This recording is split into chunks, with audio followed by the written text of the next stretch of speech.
All right. Good evening, everybody. I'm so excited to be here. I'm Susan LaBelle, and I'm a certified health coach.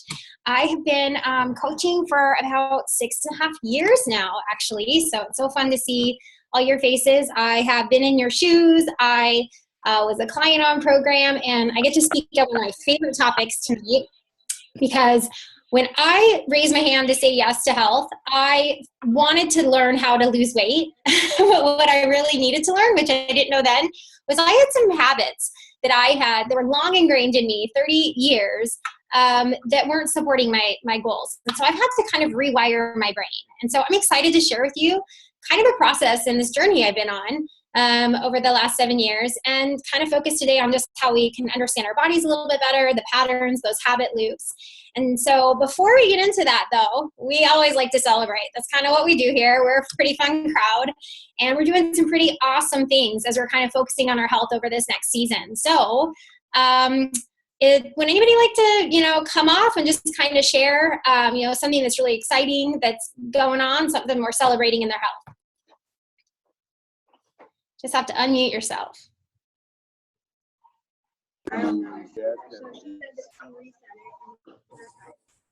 I see a Deborah off mute. Were you wanting to share? I don't know if she was able to. I'll jump in while someone may be thinking about what their biggest victory was this week. I really love what you're going to talk about tonight. It's such a great topic. People are constantly asking like us along this journey. Like, this is a journey that you figure out health and pushing ourselves to new levels. And so, I started this process after watching my family change their health almost 8 years ago, and just coming back to the basics. Like, for many of us, we're starting our second week of focusing on different health goals. It just feels really good to focus on the basics. And I remembered a lot of the basics that had kind of slipped away from. So this week, my victory was falling in love with some of the basics and some of my favorite meals that I had forgotten about too. So that was my win this week. Awesome. I love that. Always really good. Thanks, Brad. I have time for one more. I know we're doing some cool things out there. So who would like to come on and celebrate? Can I share something? Yeah, of course. Okay, Ramon Baltimore here. This was the first year that I can recall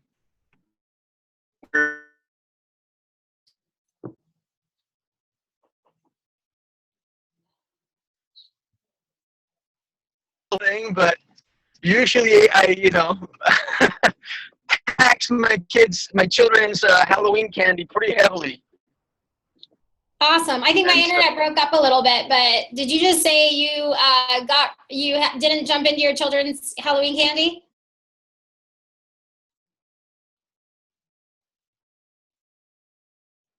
I think Ramon's having some internet issues, but okay. I didn't know if it was me or him, so because my internet's been wonky lately. But if that's what he said, I will say that is a huge victory. It's actually going to be kind of what we're talking about today. Just we've created certain cues and habits with different holidays. And if that's something we've done year after year, to be able to shift and change that, that's huge. So congrats, Ramon. That's awesome.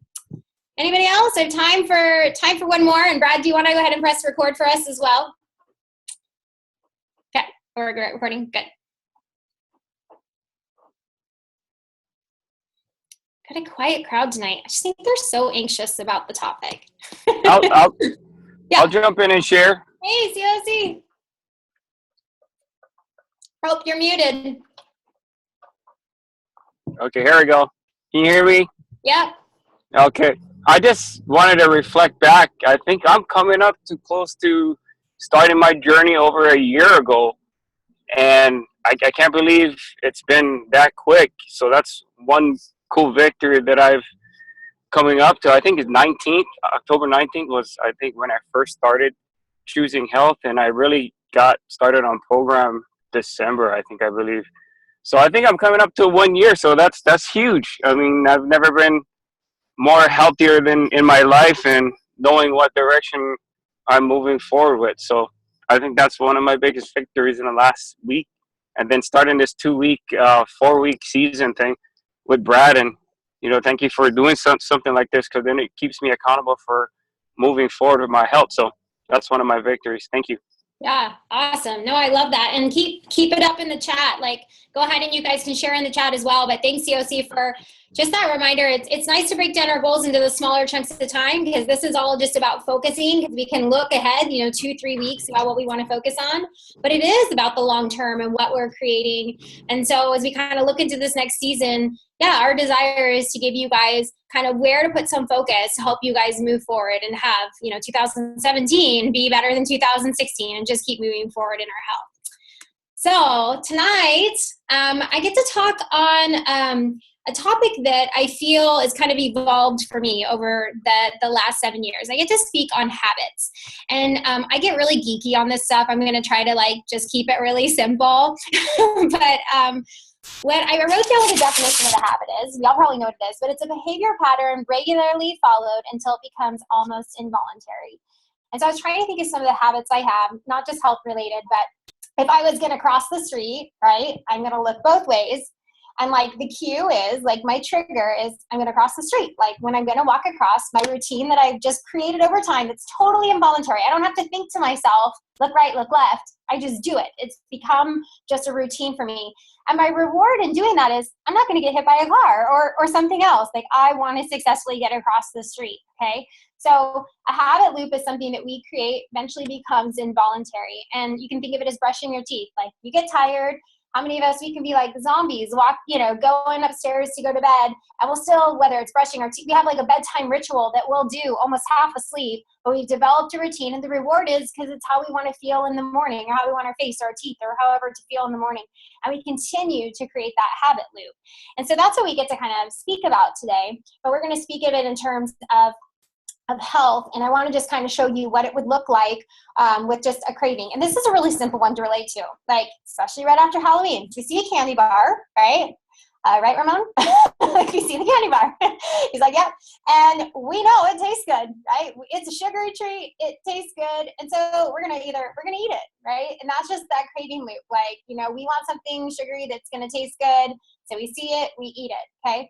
I was thinking when I saw this, I'm like, well, that's a really simple one. But I actually can think back to a time I was sick and I didn't have even the sense of, I was so congested, I didn't have a sense of taste. And if I was given the option of oatmeal or a candy bar, I would have chosen a candy bar and eaten it, because I know that the candy bar tastes better, even though I couldn't taste it.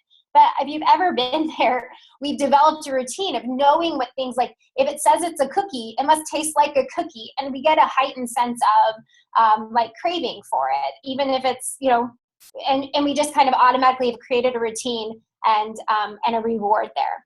So let's talk about kind of how we've created habit loops.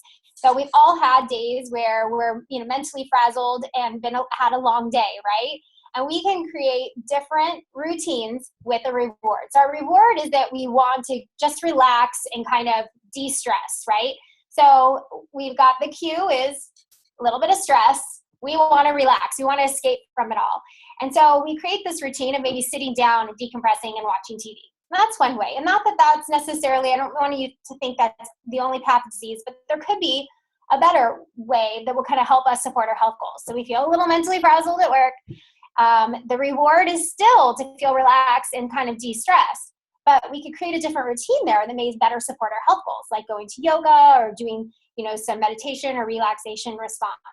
So one thing I really want to kind of help point out is that you see that the cues are the same, and we can't change the cues. And a lot of times that's where we're trying to run from the cue. Cue's going to stay the same. The rewards actually stay the same. So it's actually kind of identifying that and kind of looking at the routine part of that habit loop. So I think this was a big aha for me. And if you've maybe heard it, but maybe this is just kind of, again, digest it for you, is you can't get rid of a habit because the cue is still going to be there. So there's still going to be a habit loop. So you can't get rid of the habit. Your reward might be the same. You can really just change your routine. Okay. So same cue, same reward, change the routine. We get hungry, right? We want to feel full and feel good and satisfied like Homer there. So we can reach into something that's just very nutrient, non-nutrient dense. And for a moment we may feel full, but then real quickly we're craving more food and junk food, right? So we don't always get the reaction we wanted, but initially we got the reward, okay? Or we again, hunger happens, we want to feel good. We can have something that's going to balance our blood sugars a little bit better, like one of our healthy fuelings or a balanced meal. And then after that, we do get a feeling of feeling healthy and accomplished. And eventually we're going to be hungry again, right? Because our body is kind of primed that way. So we keep the cue and the reward, and we're going to change the routine. And so we're going to kind of talk a little bit about you and where we can kind of identify that. But I just, long day, craving relief, want to escape from that, we can choose to go have a drink. We can choose to talk it out with a friend, okay? So change the routine, same reward, same cue, okay? So we're going to talk about the cues, and many times they're emotion-based. And I love it when I have a client call me and say, oh my goodness, I think I'm an emotional eater. And I'm always like, well, welcome to the club. Because we're all emotional eaters, okay? I mean, we all have something like, and there's going to be these, that I've kind of seen this acronym and I've adopted it into just kind of my mantra, more about just self-awareness. Because here's the thing, we're going to have emotions like throughout the day. That's how we're wired and designed. And so when I have a, something going on and I have a cue, it's more just like identifying, am I bored?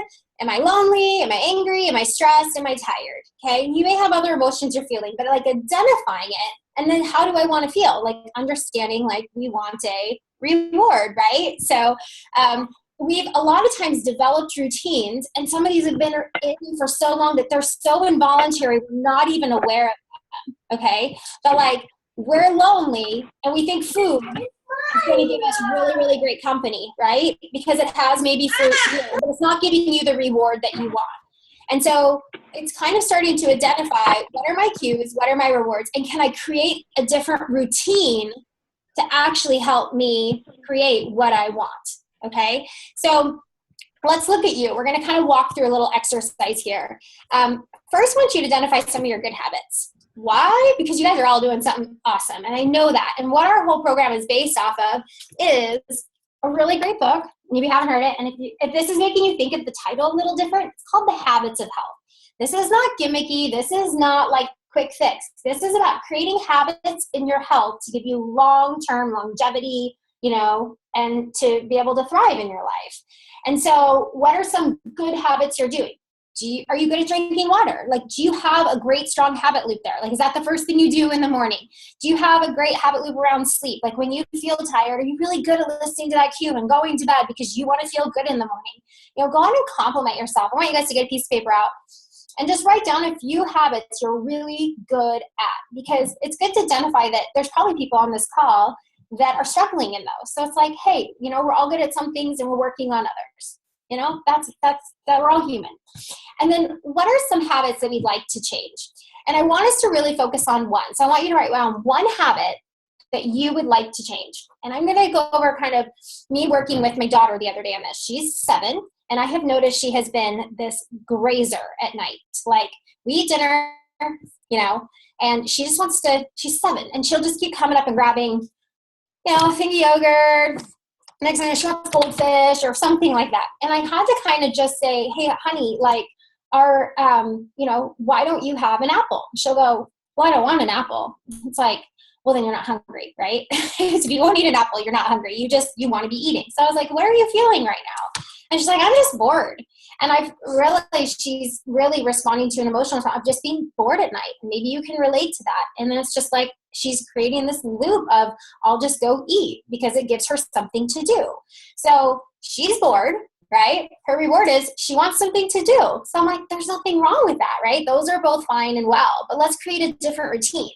So we sat down and, so my internet's okay here.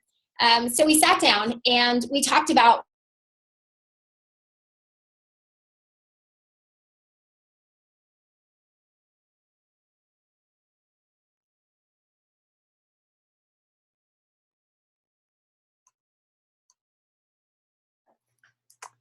I think she froze.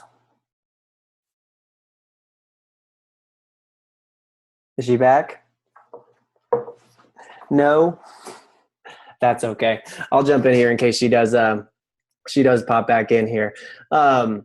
what's kind of cool about this, I get to talk about it kind of off the cuff until Susan comes back, or if she does come back. And she's gone. So she's been having wonky internet issues. If you guys are here in the Northwest, we have been having some weird internet stuff going on. Oh, Brad, I'm so sorry. It's all good. I'm back. I don't even know where I was, or where did you lose me? Where you were talking about habit loops and Lucy and boredom, and that's what you were talking about. Okay. I love this. It's awesome. Okay, so she's bored. She doesn't want to be bored. She wants something to do. As a mom, like, I haven't given her enough. We haven't talked about other routines she can create that aren't just eating. So she wrote down, I just asked her, what sounds fun to do? What are some things you'd like to have around and do at night? So we talked about, she likes making paper airplanes, her and Blake. So we wrote that down.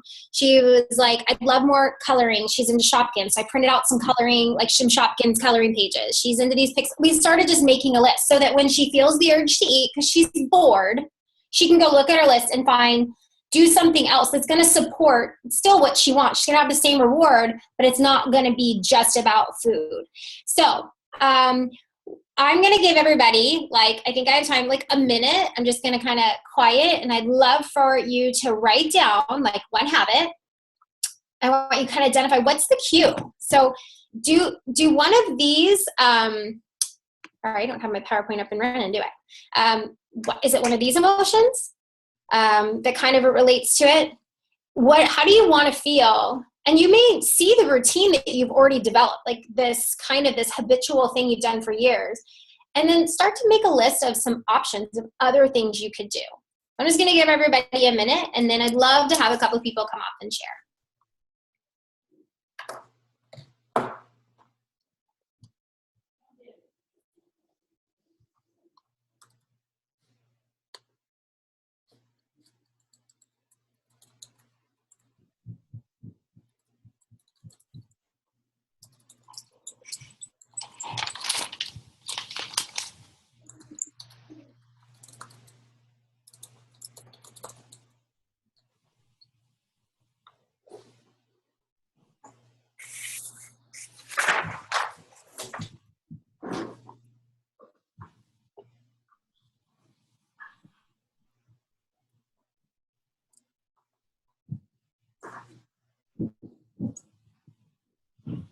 All right, I am gonna open it up with someone brave and open, or this is a safe crowd, just to share maybe just a one habit, because we're talking, just one thing at a time. Okay, actually, I'm gonna move to my next slide. We're gonna focus one day and one habit at a time. This is a journey, and talk about like maybe anything that, any kind of awareness that happened, or anyone want to dialogue about it?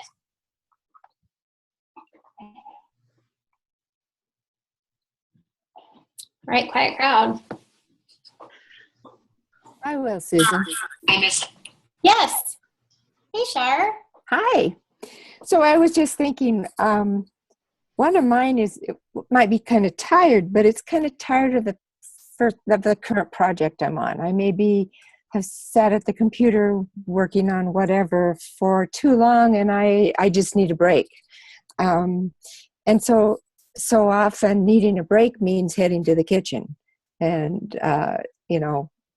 grabbing something to eat. And it might be a Metafast bar, it might be a meal, but it might be that, and then an hour later it might be that again. And so taking that break, could be, instead of heading to the kitchen, heading to the laundry room and putting a load of laundry in, or folding some clothes, or going outside and walking around for a little bit, or a whole list of other things that could be done, so that you get that break from what you're doing that you kind of are losing focus on, and giving yourself a chance to get back to it. Yeah. It's a big one for me. That's such great self-awareness, Shar. So thank you for sharing, because it's what I'm hearing is the cue is, you're tired, maybe bored of it, and you're wanting some relief from it. So you want a routine where you can have little breaks. And right now you have a loop of the kitchen has become the break because it's an easy outing. So suggestion may be to write down just make a little list. So you can be, like, go when you need a break, you have little like 3-minute, 5-minute breaks of things you can do. And I would suggest writing things that sound fun because like for me, if laundry was on my list, I would rather eat a cupcake rather than do my laundry. So I'm just saying, like, sometimes that doesn't quite determine that. Things I have on my list are like, whether it's walking outside, calling a friend, maybe, I love listening to personal growth stuff. So I'll go listen to a TED Talk. I'll paint my nails. I will paint my toenail. I mean, those kinds of things. So mine don't have to be yours, but this is a good exercise to just kind of, what are some things, because they were all sitting there and you need a little break. You can go, okay, I'm going to go do this. And sometimes just the deferment and break of that routine, you start building a stronger pathway. So you're not going to get rid of the cue or the habit, but it's about building new neural pathways. So the less you react to, and it's always like, I have the emotion and I eat. Right now, that can be so strong for people that you don't feel you have any hold on it. I've had people say, I'm so stressed, I have to eat. There is no other option. It's just so ingrained. But as you start to do something different for a while, it's going to feel very foreign and weird. But the more you do it, you start building a stronger muscle going the other way. It's really, really, really cool. And you can create, it's like flexing and building a different muscle. And the more you do it, that becomes easier. To go eat seems almost foreign, so as you've created that habit. So awesome job. Thanks for sharing. That was great. For sake of time, I am going to move on, but I would suggest if this is like, ponder this, work with your health coach. And if any of these I'm just going to kind of give you resources because some of you may go, I have these. I don't have the tools. Okay. You do have the tools. There's so much great information in here. If bored and lonely resonate with you the most, I want you to look at chapter 21. It's on fulfillment. It's pretty awesome. Okay. If angry and stress relate to you a lot, chapter 19 is going to be fantastic. And chapter 25, there's a whole thing on the relaxation response and how to meditate. And I didn't know how to do it. We didn't know how to be taught. Tired is one. Chapter 17 has so many habits to create to help, to kind of help you create better sleep habits. Okay. So it's all based out of a habit. So hopefully those are some good resources for you. Okay. So just to kind of finish out tonight, some tips for the season, because the holidays in and of itself are a cue for so many of us. It's kind of like, it is holiday time. And that means I'm gonna overeat. We have traditions and routines. And again, things that we don't know a different way. It's like, so as we've kind of set out on this focus, like over these 4 weeks, I want you to even think, like, kind of push through that board and think January 2nd. How do you want to feel? Like, what's the reward on January 2nd? So here's my cue is it's the holidays and I'm supposed to eat, I'm supposed to partake. I need to eat my mom's apple pie. Like, that is all how and what I do. And so where you want to be, like what your reward is, and all the cues, we're not going to change those, but we can change some routines. Okay. I just started to kind of think of some ideas. And if you have more, go ahead and throw them into the chat right now, because I think we're better together and can support each other through this. But I mean, let's just start with something simple. Like, why not bring a healthy side dish? If you always bring the green bean casserole or potatoes au gratin or whatever, say, hey, this year I'm just going to bring steamed green beans. I'm going to do cauliflower mashed potatoes. Like, no, bring something you can have. Like, why not share the health with the rest of the family, right? Sign up. There's some really cool, like, fun runs and things this year. Like, you could create a new tradition with your family, whether it's a turkey trot or a jingle bell run or something like that. I think, like, there's so many service opportunities too, so maybe you don't make it about the feast this year. You make it about serving and giving back. And so, maybe the money you guys usually spend on going out to dinner, you sponsor a family or something like that. And there's just lots of different ideas of ways you can do that. There's lots of ways to get, to be active. Brad mentioned I live in the Northwest. I mean, we have rain all the time. So we actually have a lot of indoor options when it comes to, like, basketball leagues and volleyball leagues. great indoor gyms and stuff like that. But, Brad and my husband go and do like a flag football on Thanksgiving Day, do like, what they call it, turkey bowl or whatever you guys go do. There's lots of outdoor like snow activities. If you've never tried them, like go snowshoeing, go try something different this year. Roller skating, ice skating. I mean, just look at what's a new activity, whether it's dancing or try a new dance club. Maybe ask for exercise clothes or a membership to a gym or something for Christmas. A place I like to always look is even on like Groupon. There's a lot of new, like a great way to try a gym for 30 days, kind of see if you like it and you like the community. But just think of like, instead of asking for, ask for something that's going to support your health. The malls are great places to walk laps. Believe it or not, I used to do that a lot when I had babies in strollers. And, the indoor malls, you can just like window shop and be around the energy of people if you enjoy that. And then what about crafts versus cookies? Like we always did cookies or did cookie exchanges, but maybe with your friends, you do a craft exchange. Gosh, DIY yourself to death. Go Pinterest, and have fun with it. But why not try something new? It's going to feel interesting or bringing it up because you've always done something and you think it always has to be that, but make a different suggestion. You may be surprised that, it can really be kind of fun and something new to kind of try. So the rewards are ahead. That's what I have for you guys tonight. So Brad, I'm going to turn it back over to you, or we can kind of shut it down because I know we've got a call tonight with our medical director here in just a few minutes. So I apologize for the technical difficulties, but I hope you guys found value and just really proud of you guys for focusing on your health this season. And we will see you guys all next week.